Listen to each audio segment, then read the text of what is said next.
네, 지금 보시는 화면은요, 추미애 의원이 비상계엄 관련한 문건을 보여주면서 비상계엄 내란이 치밀하게 모의한 정황이 담겼다, 이렇게 브리핑을 했습니다.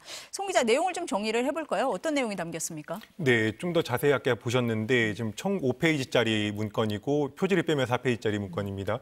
이게 11월에 작성이 됐다고 추 의원이 밝혔는데 대통령 거부권을 검토한다는 내용이 있어요. 거부권이 가능한지를 검토한다는 내용이 있어요. 그러니까 그 국회가 이제 재석 과반의 의견으로 해서 재적 과반의 그 의결로 그 표결을 하면 그 지체 없이 그 계엄을 해제를 해야 됩니다. 그게 이제 계엄 해제 요구안인데 이 요구안을 통과시키는 것을 좀 방해하려고 아무튼 그 계엄군들도 많이 노력을 했었죠. 저번 12월 3일 밤에도. 그런데 대통령이 거부권을 행사할 수 있으면 사실 아무런 이게 전부 다 무용인 거죠. 그냥 아무리 국회에서 이 계엄 해제 요구안이 통과가 돼도 대통령의 거부권만 땅땅땅 두드리면 바로 계속 계엄은 계속 되는 거니까요. 이게 되는지를 검토했는데 이거는 안 된다라고 일단 검토 결과가 나왔다고 해요. 그리고 둘째로 육해 공군 참모총장을 이제 계엄사령관으로 임명할 수가 있느냐도 검토를 했는데 이게 보통 이제 계엄사령관으로 합참의장을 이제 임명을 하는데 이제 뭐 육군 참모총장을 임명할 수 있냐 뭐 이런 것들을 검토를 했는데 실제로 이번에 그 계엄사령관이 제 참모총장 단위에서 임명이 됐잖아요. 그러니까 이런 점에서 좀 참고를 했을 수도 있다는 뭐 정황이 있는 것이고요. 특히 이 문건이 이제 여인영 전 방첩사령관에게 보고가 됐다는 겁니다. 사실은 여인영 전 방첩사령관은 이제 TV 보고 다 같이 집에서 깜짝 놀랐다 뭐 이제 이런 식으로 해명을 했는데 이제 그게 아니라 미리 어떤 그런 계획이라든지 어떤 정황 같은 것들을 보고 받았다라는 정황이 나왔다는 것이고 요 대목은 사실은 이게 그 어떤 전시를 대비해서 항상 이렇게 미리 마련해 놓는 어떤 그런 계획이다라고 해명을 할 수도 있어서 조금 더 사실관계를 들여다봐야 할 것으로 보이는데 아무튼 그 시점상 추미애 의원이 밝힌 시점상 이제 실제 그 12.3 그 비상계엄 사태와 이제 크게 시점이 차이가 나지 않다 보니 이것을 의도하고 만든 게 아니냐면 그런 의혹을 제기하는 기자회견을 함께 보셨습니다. 근데 이게 문제가 있어요. 왜 그러냐면 사실 이 문제가 제기된 건 7일 날 그 정보위에서 이기현 의원이 먼저 이 내용을 제기가 됐었거든요. 또 거의 그 동일한 내용인데 방첩사가 이번 그 비상계엄 과정에서 매우 중요한 역할을 했다라는 걸 입증하는 것이고요. 특히 문제가 되는 건 방첩사 이 권한이 없어요. 그래서 내부에서도 반발이 있었답니다. 그러니까 방첩사령관이 이거에 대해서 그 작성을 지시를 하니까 이것을 우리가 왜 해야 되느냐. 아까 제가 말씀드렸잖아요. 계엄 관련 부서는 합참에 있습니다. 그러니까 합동참모본부에서 아까 우리 기자님 말씀하신 것처럼 합동참모본부가 그 작전계획 매뉴얼을 어떻게 계속 이제 좀 개선하지 않습니까? 그런 차원에서 합동참모본부에서 했다면 뭐 또 그런 설명이 가능할 거예요. 근데 그 방첩사령부는 이 업무에 대한 이 주관 부서가 아닌 거예요. 그러니까 여기서 이걸 하니까 방첩사령부 내에서도 이것을 왜 우리가 해야 되느냐 하는 반론이 제기됐던 거고 그래서 비서실 중심으로 방첩사령관 비서실 중심으로 문건을 준비했다는 겁니다. 그러니까 저는 이 문건을 준비한 것 자체가 방첩사령관은 일상적인 업무 매뉴얼 개선 과정의 일환이었다라고 하는 것은 사실관계가 많지 않습니다. 이것은 방첩사령부의 철저한 월권이에요. 그러니까 방첩사령부가 계엄에 관련된 권한도 없고 계엄 사무를 주관하는 부서도 아닌 겁니다. 지금 그 여러 가지 사실관계가 이렇게 산발적으로 나와서 이렇게 좀 어떤 연결 고리를 조금 더 보태면 이제 방첩사령관이랑 그 국정원 그 1차장 이게 서로 이게 선후배 사이였다는 거잖아요. 그래서 그 방첩사령관이 계엄날 당시 밤에 그 국정원 1차장한테 전화를 걸어서 4차례 통화를 했다는 거예요. 그리고 그 1차장이 직접 정보위로 그 통화 기록을 들고 와서 이제 그 정보위원들을 통해서 공개를 했었죠. 그 통화 내용이 이제 지금 체포조에서 주요 인사들을 찾고 있는데 소재 파악이 안 된다. 국정원에서 좀 도와달라라는 내용이었고 거기서 이제 불러준 체포조의 명단이 이제 잘 아시는 이재명, 박찬대, 조국, 한동훈 이런 우원식 의장하고요. 예, 우원식 의장. 예. 그리고 그 권순일 전 중앙선관위원, 그다음에 김민석 그 최고위원, 김민석 최고위원의 친형 그리고 양정철 씨도 예, 양정철 전 원장도 있고 저기도 있고 그 한국노총인지 민주노총인지 잘 기억은 안 나지만 그 노동조합 총연맹의 위원장이라고까지 얘기를 했거든요. 근데 그 사안도 좀 봐야 되는 게요. 이게 이제 많은 분들이 우리 사회가 민주화되는 과정에서의 그 결과물로서 막을 수 있었던 겁니다. 과거에 기무사잖아요. 방첩사령부가. 기무사가 민간인 사찰을 많이 했잖아요. 그래가지고 몇 번 문제돼서 민간인 사찰을 못하게 한 겁니다. 만약에 민간인 사찰이 허용됐으면 방첩사령부의 요원들이 이 해당 관계자들, 뭐 10명이면 10명, 20명, 20명을 사전에 사찰하고 그 사람들의 위치 소재 파악이나 이런 걸 했겠죠. 그게 못하게 돼 있으니까 못하는 상태에서 그거를 가능한 협조를 받고 싶었던 것이 국정원을 통해서 받으려고 했던 겁니다.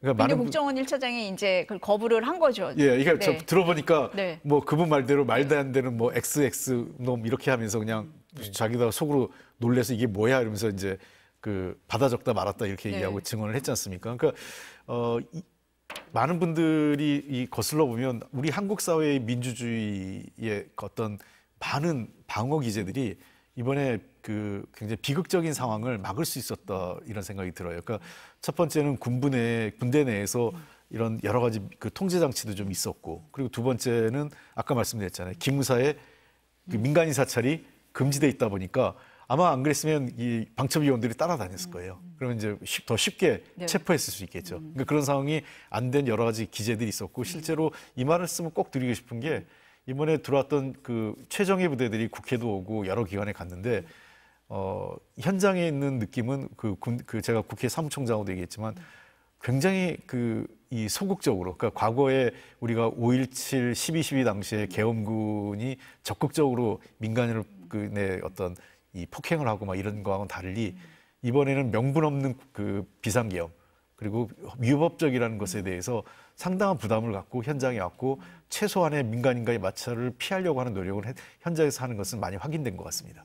그날 현장에 있었죠, 송 기자는. 그렇습니다. 저도 비슷한 광경을 본 게 저는 이제 국회 경내로는 못 들어가고 국회 외곽에서 군병력이 이동하는 것은 봤는데 이제 이제 비상계엄 해제 표결이 땅땅 가결이 된 직후에 시민들이 이제 장갑차 같은 것들을 둘러싸고 막 굉장히 항의를 세게 했거든요. 못 가게.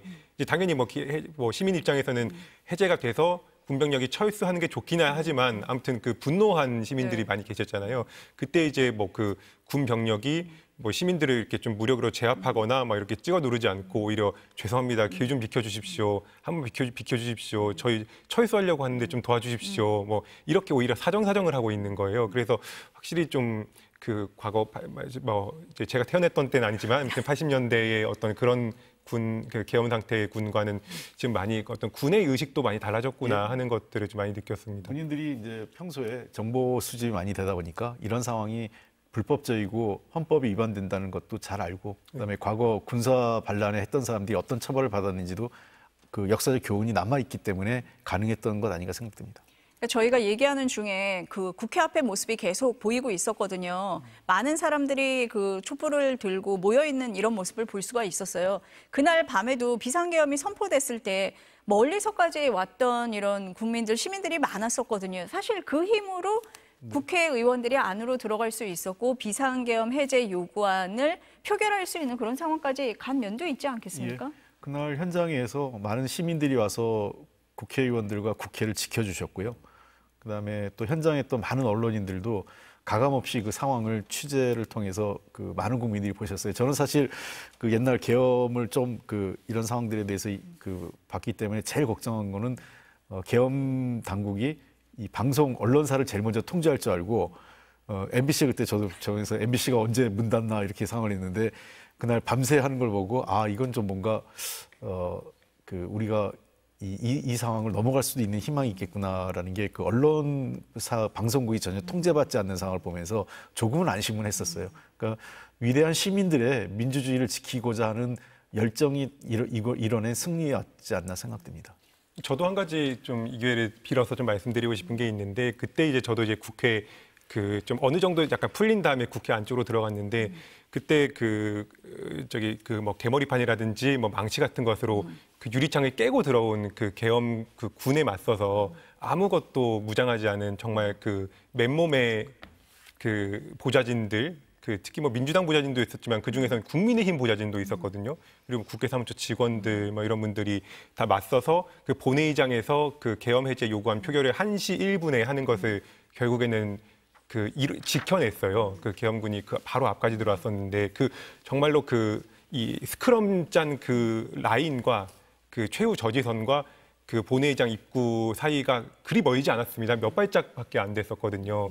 그게 뚫리면 이제 본회의장이 뚫리는 거였는데 그거를 지켜낸 그 비무장한 모든 보좌진들 그리고 국회 사무처 직원들, 뭐 정당을 떠나서 모든 관계자들께 굉장히 경의를 표하고 그리고 그 계엄군도 마찬가지로 이렇게 뭐 총기를 가지고 있었지만 발포를 하거나 뭐 추가적인 어떤 좀 위협을 가하지는 않았거든요. 그러니까 모두가 어떤 성숙한 시민의식을 가지고 그날 밤에 그러니까 개개인이 민주주의를 지켜냈다 그렇게 느꼈습니다. 현장에서. 오늘 오후 3시에 그 우원식 국회의장이 이제 긴급 기자회견을 하면서요. 당대표 회담을 얘기를 했습니다. 예. 이 추진이 될 걸로 보세요? 어떻습니까? 지금? 글쎄요, 한동훈 네. 대표가 어떤 판단할지 네. 모르겠어요. 네. 그러니까 아까 이재명 대표는 네. 응하실 것처럼 말씀을 하셨거든요. 그리고 제가 사실은 여기 아닌 다른 방송에서도 제일 먼저 한동훈 대표가 윤석열 대통령이나 한덕수 총리를 만나는 게 아니라 이재명 대표를 만나야 된다고 얘기를 했었어요. 여러 차례.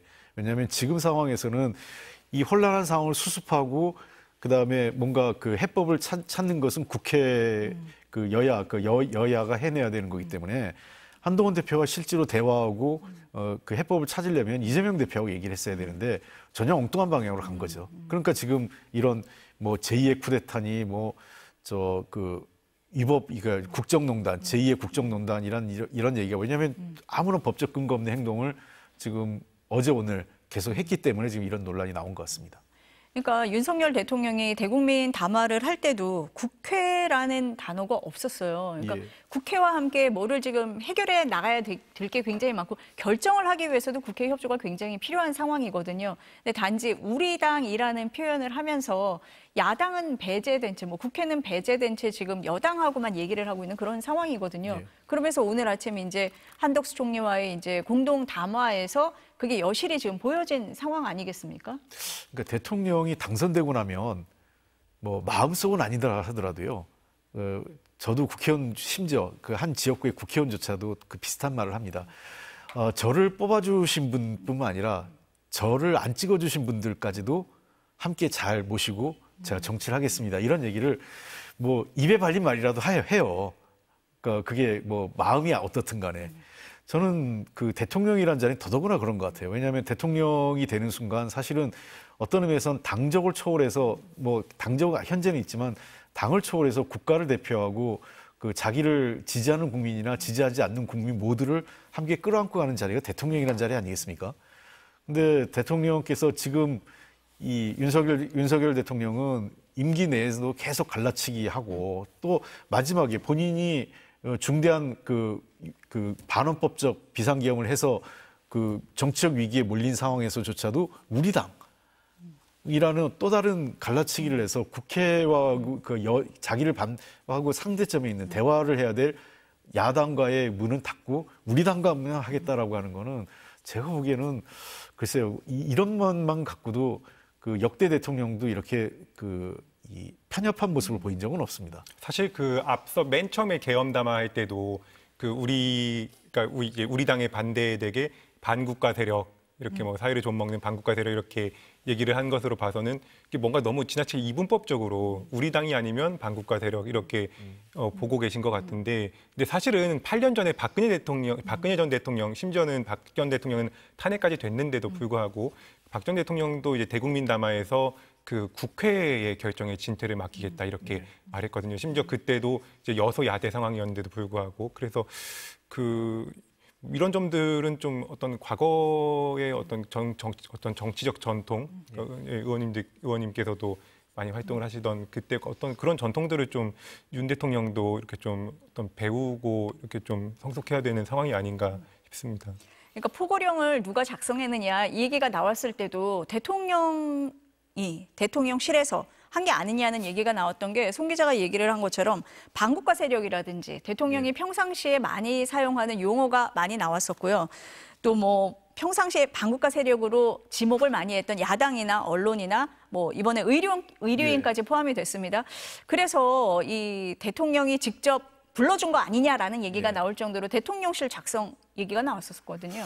그때 저는 충격받은 게 두 가지 충격받았어요. 그 포고령에서는. 하나는 이제 첫 번째 1항이었는데 국회, 정당, 뭐 지방의회까지 다 일체 정치 활동을 금한다 이렇게 돼 있지 않습니까? 이게 그 완전히 그 초법적인 헌법을 정면으로 거스르는 조치였어요. 그 포고령 자체가. 왜냐하면 그 행정권과 그 영장 청구나 이런 일부 사법 권한을 계엄 당국이 만약에 정상적인 계엄이라도 제한할 수 있지 정당의 정치 활동이나 국회 활동을 제한하진 않습니다. 과거 그 5.16 쿠데타 이 박정희 시절에 5.16 쿠데타나 12.12 쿠데타 당시에서도 국회를 무력화시키는 방법이 국회를 아예 문 닫는 게 아니라 유력 정치인을 부패 혐의나 뭐 이런 등등의 혐의로 그 구금해서 사실상 국회가 정상화되지 않게 했지 그 표면적으로 국회나 정당 일체 정당 활동을 못하게 하는 그 포고령을 발표한 적은 없었습니다. 그다음에 제가 또 한 번 놀란 거는 그 의료인과 관련돼서 계엄법에 따라 처단한다고 그랬잖아요. 법령에 따라 처벌한다가 맞지 좀 조치한다나 처단한다라고 하는 것은 글쎄요, 이게 완전히 법에 없는 표현이거든요. 그냥 그 법에 근거하지 않게 그냥 임의로 처분하는 게 처단한다 이런 의미를 내포하고 있기 때문에 깜짝 놀랐습니다. 저는 이런 용어를 쓴다는 것 자체가 저는 그래서 계엄사령관 자기는 이미 다 가져와서 그냥 멋모르고 사인했다고 하는데 책임져야죠. 왜냐하면 자기가 계엄사령관이고 사인하는 순간 자기의 포고령인데 그냥 이미 다 됐다고 해서 문제 없다고 해서 사인했다. 그거는 그 책임을 면하는 그 발언은 아니라고 생각합니다.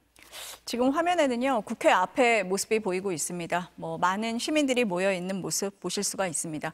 송 기자, 근데 민주당 같은 경우는 뭐 기자회견도 따로 하고요. 네. 이재명 대표가 긴급 기자회견도 했고 5시에 비상의원총회도 하고 그런다고 하잖아요. 예. 국민의힘 같은 경우에는 오전에 한동훈 대표가 한덕수 총리와 함께 공동 담화문을 발표한 거 외에 뭐 특별하게 나오는 입장이라든지 움직임 이런 건 별로 없는 것 같습니다. 아닙니까? 어떻습니까? 그렇습니다. 지금 그래도 좀 간간히 좀 취재가 되고 있는 게 있는데 일단 저기 지금 화면에 보니까 지금 좀 놀라운 게 어제 이제 탄핵 표결이 있었지 않습니까? 그런데 네. 지금 오늘은 이제 탄핵 표결도 없는데도 불구하고 지금 그 국회 본청 앞에 한 12차선 정도 되는 대로거든요. 네. 예, 저기가 지금 꽉 차서 지금 차량이 통제가 됐을 정도다 보니까 이게 얼마나 많은 시민들이 사실 오늘은 지금 국회 별일이 없거든요. 그렇죠. 예, 그럼에도 불구하고 뭐 이렇게 어떤 자신의 의사를 표현하기 위해서 나오셨다. 굉장히 좀 추운 날씨거든요.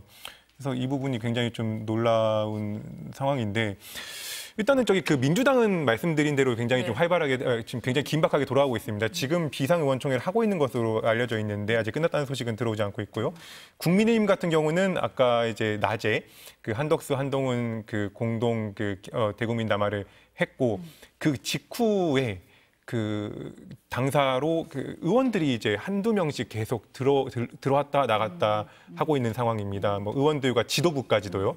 그래서 뭐 한두 명씩 들어왔다가 한 3, 40분 있다가 나갔다 이렇게 하는 상황인데 그러니까 들어오는 의원들 나가는 의원들을 좀 이렇게 저희 취재진도 계속 이렇게 붙어서 질문을 하고 있는데 뭐 당대표가 좀 불렀다 이런 의원도 있고 뭐 지금 현 전국 상황에 대해서 좀 이렇게 논의를 하기 위해서 뭐 해법을 논의하기 위해서 이렇게 불렀다 뭐 이런 의견도 있고 그러니까 전통적으로 좀 국민의힘이 의견을 수렴하는 방식 중에 하나가 한 명 한 명씩 불러서 왜냐하면 이제 집단적으로 이렇게 있으면 이제 의견이 좀 이렇게 뭐랄까요 좀 목소리가 큰 또는 다선 의원한테 이렇게 좀 쏠릴 가능성이 있으니까 저번에 이제 김기현 전 대표 당시도 그렇고 지금 한동훈 대표 당시도 그렇고 있는 것 같은데 한 명 한 명씩 불러서 이렇게 너 생각은 어떠냐, 너 생각은 어떠냐 이렇게 물어보고 이제 가고 다음 사람이 오고 이런 작업을 좀 하는 경우가 있더라고요. 근데 지금 하루 종일, 그러니까 지금 오후 종일 지금 이 작업이 이루어지고 있는 거거든요. 그리고는 이제 나오는 의원들에게 기자들이 붙어서 물어봐도 뭐 별 얘기 아니었습니다 하는 데만 한 40분 이상 있었고 분명 별 얘기가 있었던 건데.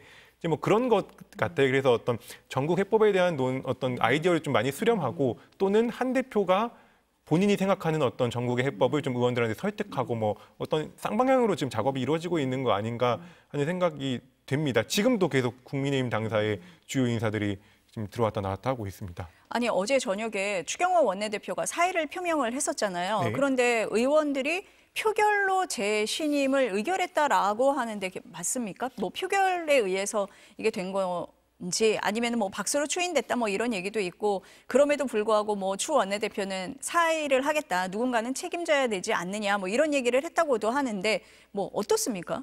박수로 추인된 건 아니고 표결을 했는데 다수결로 나왔습니다. 정확한 숫자까지 취재가 된 건 아닌데 거의 100표 가까이 나왔다고 하고요. 그러니까 108표 중에 100표니까 굉장히 많이 나온 거죠. 그러니까 그 숫자는 좀 더 취재가 되면 다시 말씀드리겠습니다.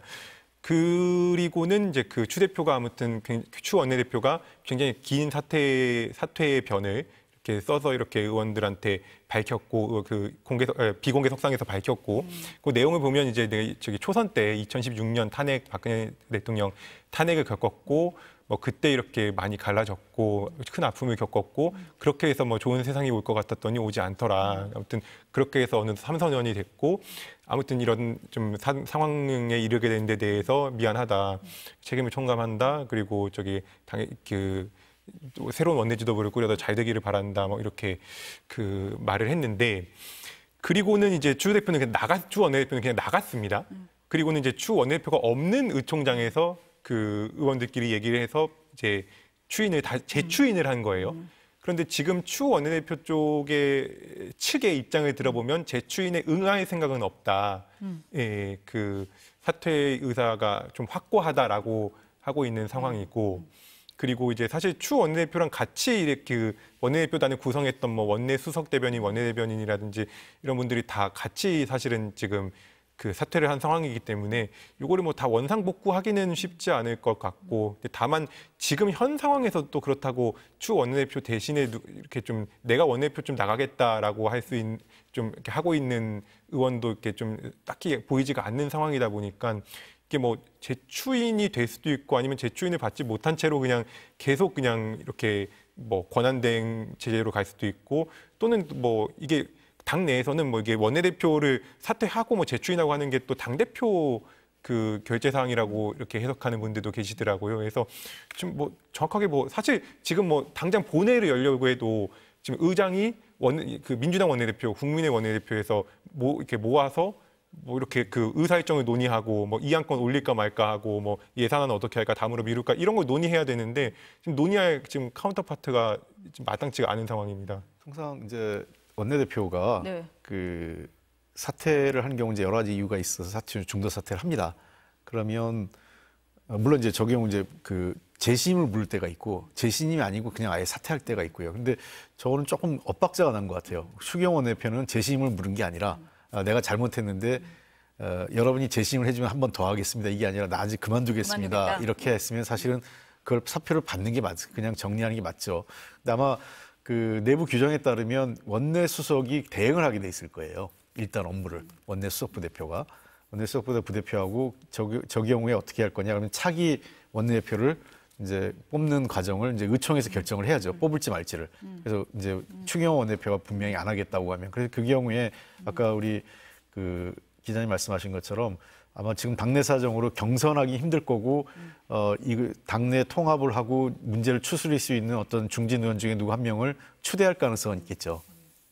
아니 근데 국민들 입장에서 봤을 때 민주당에 의해서 추경호 원내대표가 내란죄로 고발이 된 상태인데 네. 사퇴를 하겠다는 추 원내대표를 국민의힘 의원들이 재신임하는 게 맞느냐 이런 뭐 의문점이 들었을 것도 같습니다. 오늘 저희가 하루 종일 얘기를 하는 게 한덕수 총리와 한동훈 대표가 국정을 운영할 수 있는 이 권한을 위임받아서 할 수 있느냐라는 얘기를 하고 있는데 지금 여러 곳에서 문제 제기를 하셨습니다. 의원님도 마찬가지고 뭐 이재명 대표도 그렇고 우원식 국회의장도 한 목소리로 국민으로부터 나온 권한을 그 마음대로 위임할 수 없다라고 얘기를 한 상태예요. 오늘 하루 종일 지금 비판이 있는 상태에서 그렇다면 두 사람이 국정 운영을 정말 오늘 아침 공동 담화에서 얘기한 것처럼 할 수가 있겠습니까? 어떻습니까? 저는 불가능하다고 생각합니다. 이미 법적으로 문제가 돼 있어서 이거 잘못하면 국정농단이 돼요. 그러니까 권한이 없는 사람이 권한을 쓰면 그게 위법인 거죠. 그러니까 그 우리나라 그 헌법과 각종 법, 그다음에 그 법령은 모든 권한과 그 핵심이 그 각자 이 역할에 따라서 권한과 책임 이것들을 정확하게 기술하고 있습니다. 그걸 넘어서는 걸 하면 월권이고 그 위법한 행위가 되는 거죠. 대통령이 가지고 있는 권한은 대통령만 할 수 있어요. 그 국무총리나 더더군다나 당대표가 그걸 할 수가 없는 거죠. 그리고 국무총리가 하는 경우에도 아까도 제가 옆에 말씀드렸던 것처럼 대통령이 유고나 거리가 됐을 때 서열, 그 승계 서열에 따라 하게 돼 있는 거거든요. 근데 그런 절차가 없이 대통령은 버젓이 실제해 있고 실제한 상태에서는 자기의 권한을 아무리 주고 싶어도 줄 수 있는 그게 없는 상태예요. 그렇다면 누가 받았으며 그 사람은 권한을 못 쓰고 이제 그 권한을 내가 한다. 이거 자체가 다 불법 행위가 되는 거죠. 그럼에도 불구하고 이런 비판에도 불구하고 그 권한을 행사한다면 이거 자체가 국정농단이고 불법이다. 그렇습니다. 이렇게 보시는 거네요. 예, 만약에 그랬다면 처음부터 그런 게 아니라 대통령은 그대로 직을 유지하면서 사실상 내려놨다 이렇게 표현했겠죠. 그것부터 사실상이란 얘기는 정치적 표현이 되는 겁니다. 수사적 표현인 거죠. 근데 아마 그런 표현을 못한 게 그렇다면 결국은 대통령이 그대로 실제하고 권한을 갖고 있는 현실적인 걸 인정할 수밖에 없잖아요. 그렇게 되면 당연히 국민적 저항이나 그 말이 돼 이런 이 높은 그 저항이 있을 거로 생각되니까 그거를 피하기 위해서 대통령은 이제 직무에서 배제되고 이선을 내려놓고 후퇴했다. 이제 우리가 다 권한을 행사할 거다라고 하는 순간 법적인 문제가 생겨버린 거죠. 지금 의원님 말씀하시는 동안에 지금 올라오고 있는 그 어떤 반응들을 지금 보고 있는데 지금 다 설명드리기 어려울 정도로 이렇게 스크롤을 계속 내려도 지금 끝이 없습니다. 뭐 몇 가지만 소개해드리면 박영선 전 장관 같은 경우는 대한민국을 망가뜨리는 새로 등장한 한브라더스로 보인다. 이게 도대체 뭔가 이렇게 반응을 보였고 그리고 염태영 의원 같은 경우도 내란 세력이 내란을 수습하겠다는 것인가 조계태진을 가지고 거래할 게 아니라 물러나는 게 맞다 이렇게 말했고 서미화 의원 같은 경우도 이 상황 윤석열의 간택 정치일 뿐이다. 수사는 검찰이, 국정은 한동훈이 이렇게 주도해서는 안 된다. 그렇게 비판 릴레이가 하도 이어지고 있어서 일단 좀 더 나오면 좀 소개해드리고 일단 국민의힘에서는 아까 이제 그 김태호 의원이 벚꽃 그러니까 진정한 쇄신이라고 하면 벚꽃 대선을 얘기한다 이렇게 반응한 것 이외에는 이렇게 좀 더 새로운 내용이 나오진 않고 있습니다. 주진우 의원 같은 경우는 좀 옹호하는 발언을 했던 것도 같은데요. 주진우 의원 같은 경우는 이게 사실 주진우 의원도 지금 법률자문위원장이자 친한동훈 핵심이어서 관련해서 굉장히 좀 옹호하는 어떤 입장을 보일 텐데 제가 그 입장은 좀 더 확인해서 말씀드리겠습니다. 그러니까 제가 아주 단순합니다. 지금 그 의장님이나 이재명 대표나 그리고 많은 지금 언론 또 우리 그 여러 전문가들이 제기한 건 헌법과 법률의 문제를 제기했잖아요. 그러면 다른 게 필요 없어요. 그러니까 한동훈 당대표하고 그 한덕수 국무총리는 법적 근거를 제시하면 됩니다. 우리는 이러이러한 법적 근거가 있어서 이런 그 행위를 하게 된 거다. 그리고 이러한 법적 근거에서 대통령은 권한을 행사할 수 없다라는 거를 제시하면 문제가 풀립니다. 네. 그리고 논쟁을 하겠죠. 그다음부터 그게 그런 법률 해석이 맞느냐 옳느냐를 갖고. 근데 저쪽이 아마 어떠한 법률적 근거가 없을 거예요. 그러다 보니까 지금까지도 이런 논쟁이 벌써 이 프로만 해도 우리가 1시부터 계속됐고 이 논란은 어제부터도 사실 시작됐거든요. 그렇죠. 어제부터 시작됐으면 이거에 대한 답을 정부나 한동훈 대표 측은 얘기를 해줘야 되는 의무가 있는 거예요. 근데 얘기를 안 하고 지금 그냥 뭔가 이렇게 모면하는 듯 숨어 있는 건데 이건 잘못된 거죠. 아니 이재명 대표가 얘기를 했듯이 한동훈 대표는 법률가이고 한덕수 총리는 정치 경륜이 굉장히 풍부하신 분이잖아요. 그럼에도 불구하고 이게 위법적이지 않다고 생각을 했던 거냐라고 하면서 이제 내란의 동조 세력이다 이런 표현을 썼던 것 같습니다.